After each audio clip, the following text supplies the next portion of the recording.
Me.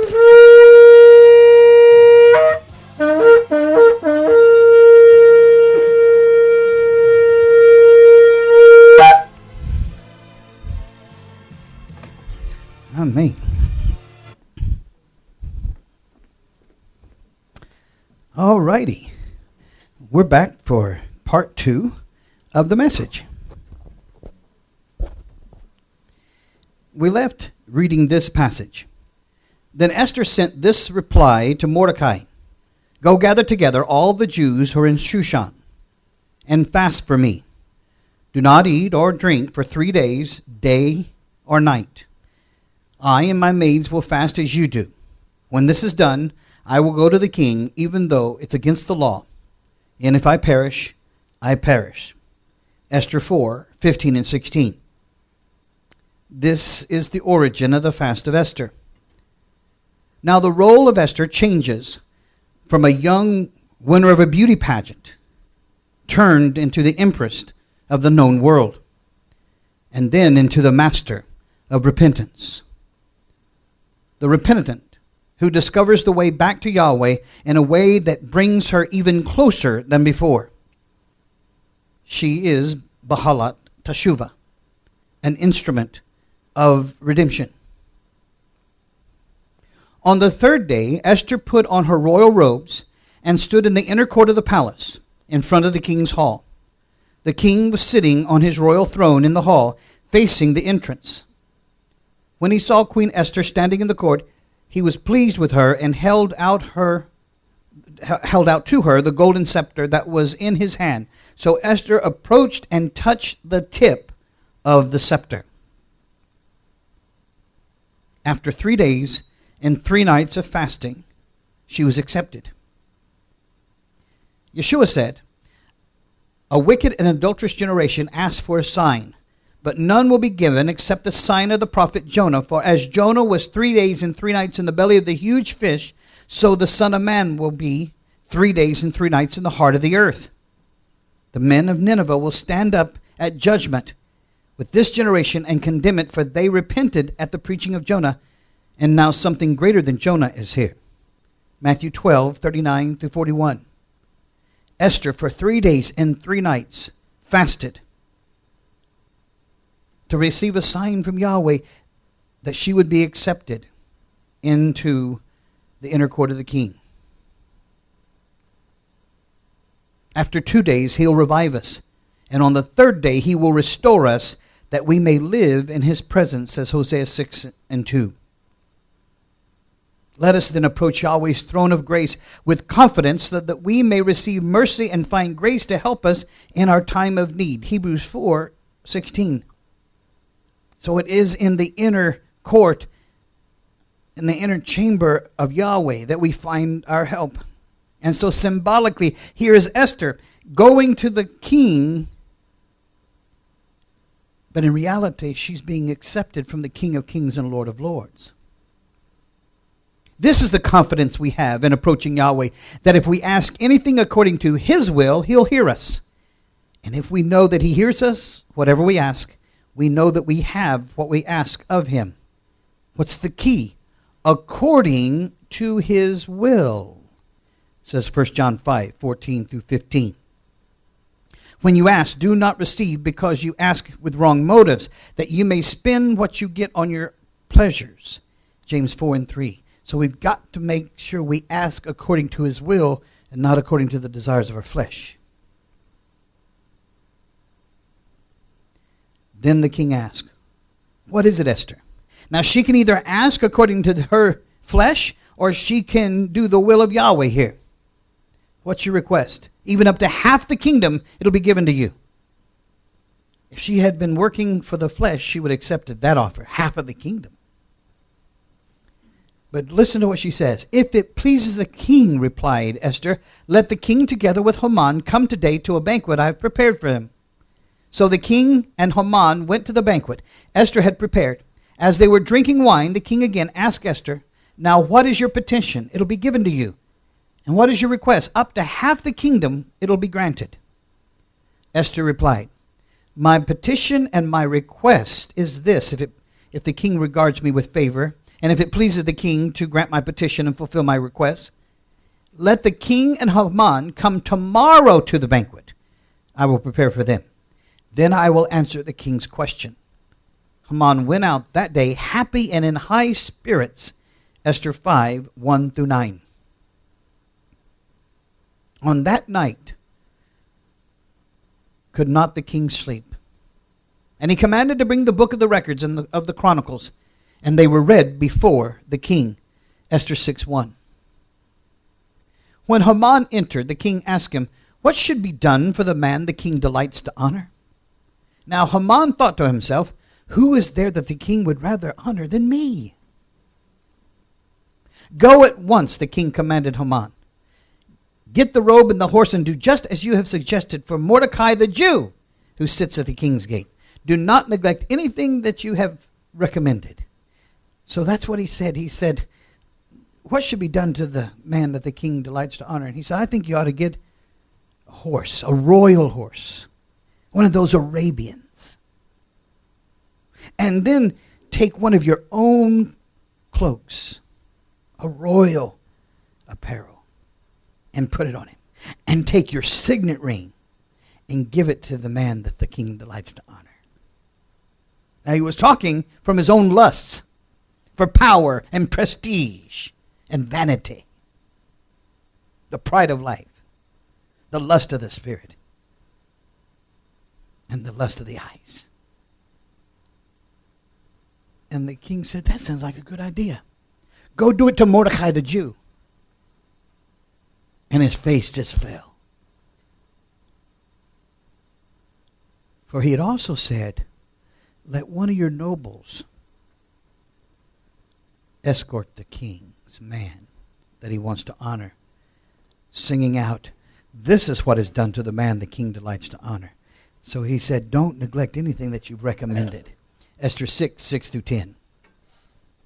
So he answered the king, "For the man the king delights to honor, have them bring a royal robe the king was worn, and the horse the king has ridden, one with a royal crest placed on its head. Then let the robe and the horse be entrusted to one of the king's most noble princes. Let them robe the man the king delights to honor, and lead him on the horse through the city streets, proclaiming before him, 'This is what is done for the man the king delights to honor.'" And this is what was done for the man that the king delights to honor.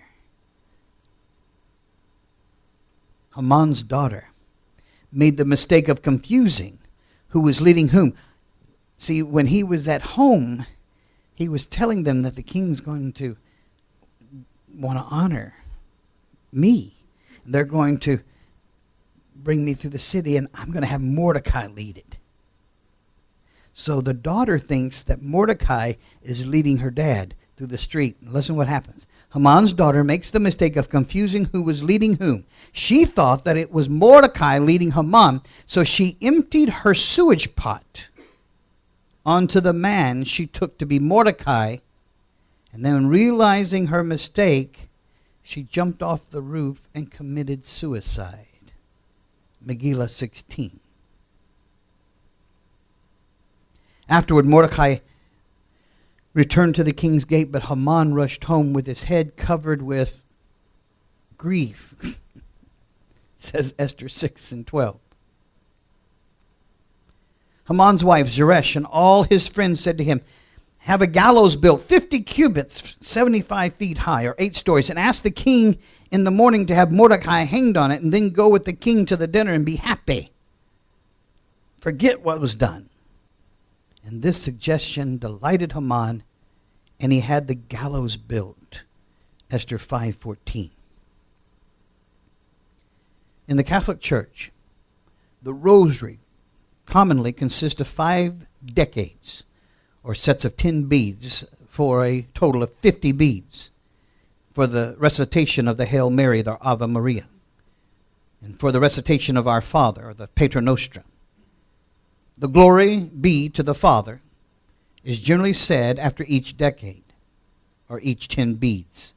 And during the recitation of the prayers, meditation on the joyous, sorrowful, and glorious mysteries of the crucifixion is recommended. The rosary, however, is no invention of the papacy. It is of the highest antiquity and almost universally found amongst pagan nations. The rosary prayer beads practice comes from the Indo-Aryan religions, where they used prayer beads to help their prayers. And this was carried into the Asiatic Greece, where the rosary was commonly used, as many to be seen from the image of the Ephesians Artemis or Diana or Venus, the Babylonian Ishtar. So in reality, what you see here is this was in the form of a noose, with the Messiah hanging on the gallows. Who had a hangman's gallows built? Haman. That was the preferred way of execution for Amalek. So every time they whip out the rosaries, what they're really whipping out is the noose of Haman. People hate Jews because of envy, says Judah ibn Varga, a Sephardic historian and Kabbalist of the 15th century. The angel of Yahweh called to Abraham from heaven a second time and said, I swear by myself, declares Yahweh, that because you have done this and have not withheld your son, your only son, I will surely bless you and make your descendants as numerous as the stars in the sky and as the sands on the seashore. Your descendants will take possession of the cities of their enemies. And through your offspring, all nations on the earth will be mixed because you've obeyed me, says Genesis 22:15-18. I'll bless those that bless you, and I'll curse those who curse you, and in you shall all the families of the earth be mixed, says Genesis 12:3. This is why Yahweh caused the children of Israel to go into captivity. Yes, for judgment. But as you go into a country, what do? You mix with the locals, planting the seeds of Israel as long as you go into the races of men. So the king and Haman went to dine with Queen Esther. And as they were drinking wine on the second day, the king again asked, Queen Esther, what is your petition? I will give it to you. What is your request? Even up to half the kingdom, it'll be granted. Then Queen Esther answered, if I have found favor with you, O king, and if it pleases your majesty, grant me my life. This is my petition. And spare my people. This is my request. For I and my people have been sold for destruction and slaughter and annihilation. If we had merely been sold as male and female slaves, I would have kept quiet, because no such distress would justify disturbing the king. King Xerxes asked Queen Esther, who is it? Where is the man who has dared do such a thing? And Esther said, the adversary and enemy is this vile Haman. Esther 7:1-6.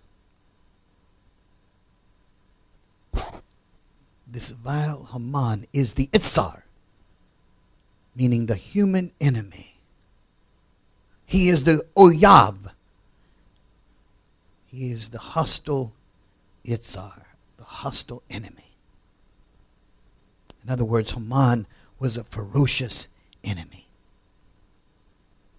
Haman failed to realize what Yahweh foreknew and predestined Israel to be, conformed to the image of his son. And those he predestined, he also called. Those he called, he also justified. And those he justified, he also glorified. In Romans 8:29-30. Haman, realizing that the king had already decided his fate, stayed behind to beg Queen Esther for his life in Esther 7:7. The king goes out to the garden and is waiting. He's letting his temper settle down.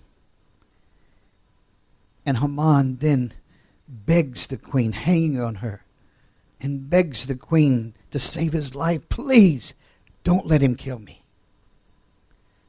Then the king comes back in to find Haman hanging around the neck of the queen. Then said the king, will he also molest the queen in front of me in my own house?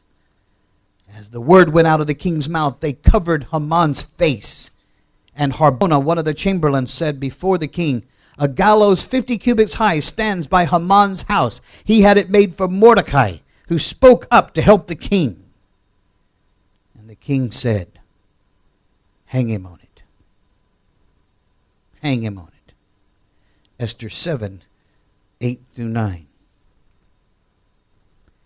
Haman was hanged on his own gallows. Good triumphed over evil. It's interesting to me, going back to Adolf Hitler. Next to Hitler, who had already become the Führer in the 20s, stands the half-Jewish Stryker. Stryker's main job was to fight the Jews. Behind him stood the bearded Jew Moses Pinkless, alias Trebetz Lincoln, who financed the People's Observer newspaper and Hitler's party as well. So there were these secret Jews, apostates, that were behind Hitler. There's nothing so wicked as those that apostate from Yahweh's true way. Adolf Hitler banned and forbade the observance of Purim. He also declared it a capital offense for Christians or Jews to possess a copy of the book of Esther. In a speech made on November the 10th, 1938, the day after Kristallnacht, Julius Stryker surmised that just as, and I quote, the Jew butchered 75,000 Persians in one night, the same fate would have befallen the German people had the Jews succeeded in inciting a war against Germany. The Jews would have instituted a new Purim festival in Germany. End of quote. Landmark Speeches of National Socialism by Randall Bytwerk. Karl Marx, the father of socialism. And remember, the Nazis were not right-wingers. They were left-wingers. They were socialists. The National Socialist Party is what Nazis mean. So they were a follower of Karl Marx, and Karl Marx was an apostate Jew. And listen what it says. The classes and the races too weak to master the new conditions of life must give way. They must perish in the revolutionary Holocaust. End of quote. Marx's People's Paper, April the 16th, 1853. Even the Nazi teaching on racial superiority was preached by men who themselves would have been considered mongrels. On Purim, 1942, 10 Jews were hanged in the Zadurska Wola in central Poland to avenge the hanging of Haman's 10 sons. Don't tell me that the demons behind Haman were not also the same demons of the Nazis. On Purim 1943, the Nazis shot 10 Jews from the Pirotrov ghetto. On Purim Eve, that same year, over 100 Jewish doctors and their families were shot by the Nazis in Jatoska. Hitler knew he was possessed by the spirit of Haman. He stated in a speech made on January the 30th, 1944, that if the Nazis were defeated, the Jews would celebrate a second Purim. King Xerxes replied to Queen Esther and to Mordecai the Jew, "Now write another decree in the king's name in behalf of the Jews as seems best to you, and seal it with the king's signet ring, for no document written in the king's name and sealed with the king's ring can be revoked." Remember that the next time somebody tells you that the Torah has been done away with. Tell them the king's decree, and Yahweh's the king of all the universe. A king's decree cannot be revoked. The king's edict granted the Jews in every city the right to assemble and protect themselves. Esther 8, 7, 8, and 11. And so they had kind of a second amendment that allowed them the right to bear arms against the enemies, even when it came from the state. And in this case, the state has given permission for the Persians to rise up and to exterminate the Jew. And the king's now granted them the right to bear arms against the kingdom's own people that are coming at them. You see? When Mordecai left the king's presence, he was wearing royal garments of blue and white, a large crown of gold, and a purple robe of fine linen. And the city of Shushan held a joyous celebration, says Esther 8 and 15. The Jews struck down all their enemies with the sword, killing and destroying them, and they did what they pleased to those who hated them. In the citadel of Shushan, the Jews killed and destroyed 500 men. They also killed Parashadada, Dalphon, Espada, Parada, Adelia, Eridada, Pamshada, Erisai, Eridai, and Visada, the 10 sons of Haman ibn Hammedatha, the enemy of the Jews. Esther 9, 5 through 10. Now notice, in the battle, they kill the 10 sons of Haman. They're dead. Xerxes said to Queen Esther, "The Jews have killed and destroyed 500 men and the 10 sons of Haman in the citadel of Shushan. What have they done in the rest of the king's provinces? Now what is your petition? Up to half the kingdom. It'll be given to you. What is your request? It will also be granted." Esther 9 and 12. So again, this is her opportunity to take up to half the kingdom. But she doesn't. Esther gave this answer. "Give the Jews in Shushan permission to carry out this edict tomorrow also. And let Haman's 10 sons be hanged." They're already dead. Why do they need to be hung on gallows now if they're dead? Because there is a tomorrow that is now, and there is a tomorrow which is later. Says the Takuma Bo 13 and Rashi on Exodus 13:14. There's a tomorrow that is now, and there's a tomorrow which is later. On November the 29th, 1947, the General Assembly of the United Nations voted with a 10 or 2/3 majority to petition Western Palestine into a Jewish and Arab state. And the Arabs rejected it. The Mufti of Jerusalem, Haj Imam al-Husseini, stated, "At that time, I declare a holy war, my Muslim brothers." End of quote. "Murder them all," he said. Murder them all. The 10 horns you saw are 10 kings who have not yet received a kingdom, but for 1 hour will receive authority as kings along with the beast in Revelation 17 and 12. In the future, there will be again 10 sons of Haman that will rise up in the Middle East and work or ally themselves with the Mashiach Nagid, the Antichrist. The same spirit that was in the 10 sons of Haman will be in these 10 kings. But in the 1940s, those 10 demons were in 10 other people. Esther was prophesying that the hanging of Haman's 10 sons would not be a single episode in history, but would be repeated at a future tomorrow as well. Now, looking at the original Hebrew of the book of Esther, you can see how the names were written.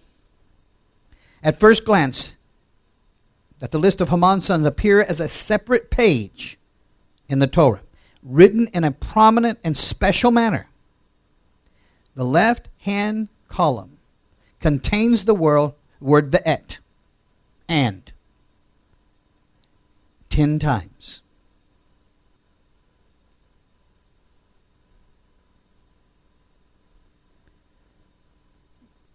Applying the 32 rules of interpretation by Rabbi Eliezer, the word ve'et denotes replication, meaning that another 10 people also will be hung in addition to Haman's 10 sons.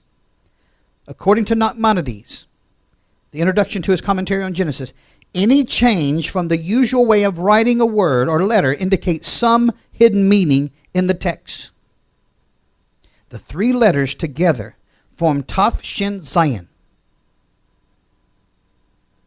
the Jewish year 5707. Each letter has a numerical value. When was the year 5707? 1946. We see that the same spirit that was in Haman dwelt in Hitler. From 1938 to 1945, he tried to exterminate the Jews.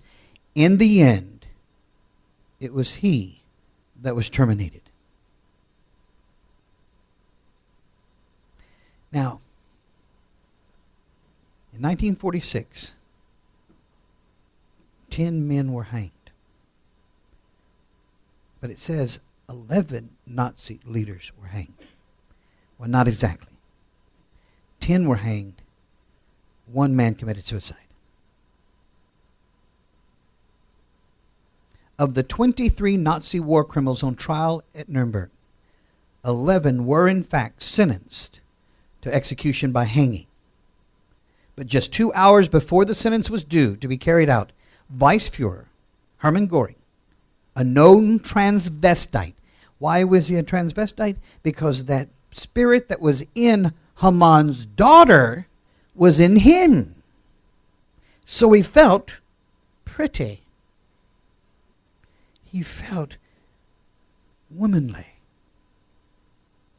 And he couldn't bear the thought of hanging. That's not ladylike.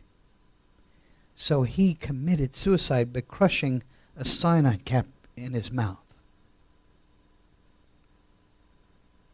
Though the trial was conducted by a military tribunal, the sentence handed down was not the normal death by firing squad befitting a warrior. The court specifically described hanging. Only the 10 descendants of Amalek were hung, thus fulfilling the request of Esther, let Haman's 10 sons be hanged. Upon reaching the platform, the last to hang, Stryker, spat in the hangman's face and said, "The Bolsheviks will hang you one day. By God, my father." Who did he say his father was? God, the Babylonian deity of luck. And his luck had run out. "And Adele, my dear wife." He stared at the witness facing the gallows, and out of nowhere, with the rope around his neck, he shouted out with a flaming hatred in his eyes, just as the trapdoor opened, "Purimfest! 1946. The date of the execution was October the 16th, 1946. The day of the holy day, Hoshana Rabbah, the exaltation of the Torah. And this is the traditional day that Yahweh's verdicts are sealed. Esther risked everything on behalf of something greater than herself, something she supremely believed in, the preservation of the remnant of Israel. Esther believed, and I quote, "I was born for such a time as this," end of quote. The Esther story conveys to us that there is a hand in history that brings a person to a particular place in which their particular gifts have meaning and have an opportunity to make a difference. Ladies and gentlemen, have you been brought for such a time as this? Then fulfill your destiny by exercising the gifts of the Holy Spirit given to you. That's my message. Whew. Any questions? Any questions? Any statements? Yeah, we'll go. we'll go even deeper next week, Yahweh willing. Hold on. Get you the microphone so the people can hear you on the internet. Turn it on. Turn it on. Okay. Let's see.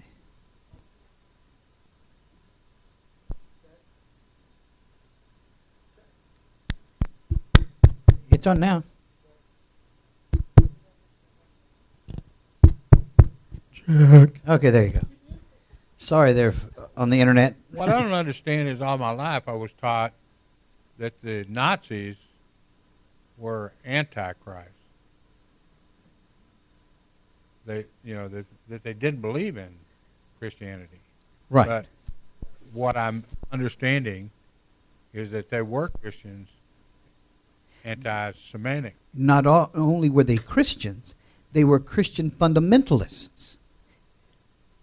But instead of reading the scriptures from a Hebrew basis, a Hebraic basis, they were looking through Western eyes, through Aryan eyes, and reinterpreting through replacement theology, replacing Israel with the Indo-Aryans, today the Saxons. But as we were growing up, wasn't that what we were taught? Is that they were not like us? Because the media had vilified the Nazis, they didn't want you to realize that they believed in the same religion as you did. So they vilified them and called them Huns and just devils and whatnot. Though they were being mechanized by demons, it's the same demons that mechanized the Roman Catholic Church and her daughters, the Protestants. I mean, that's just putting it bluntly. And their war cry was, God is with us. Gott means uns. So they believed that the Lord was with them in their holy war against the Jews. And they thought they were doing Christ, in their mind, a favor by killing those that had killed him. Well, Saddam Hussein did the same thing, didn't he? Well, from a Muslim background. But this isn't a Muslim background. This is a Christian background. I know. So you're seeing this constantly re-emerging. Kaiser Wilhelm, the Caesar of Germany, was trying to bring the millennium. He was trying to bring the Messiah down, the Christ down. Yeah. Just know that not all the Christians were doing it. Dietrich Bonhoeffer. Dietrich Bonhoeffer. He was a major mouth against Hitler, and Hitler specifically, because he was exposing Hitler, and Hitler specifically had him sent to the concentration camp. But he had lost faith in Christianity. Let's be serious about that. He was no Christian when he died. He had lost faith in Christianity. He still believed in Yeshua, but he believed it from a Hebraic standpoint. He went to the concentration camp, and in the concentration camp, he was there with the Jews. And they began to talk to him about believing in Yeshua from a Hebraic standpoint. Well, Bonhoeffer, when he left America, he went over to assassinate Hitler. Mm-hmm. That was his whole purpose, is because he didn't represent him. No. So there was a remnant in Christianity that was rising up against this beast. But by and large, the Christian church embraced him. The Pope embraced him and thought he was doing the work of the Lord, like he himself said he was. So, it's important for you to understand that these are not right-wingers, they're left-wingers, and these were not anti-Christians, these were Christians in the most serious sense of the word. They were just willing to fight for their Christianity. I just had a question. I'm kind of confused about how Hitler died. Some say he shot himself, some say he took cyanide. So. He did both. Oh, okay. He shot himself and bit into a cyanide pill. He didn't have a disease. He was an addict of methamphetamine.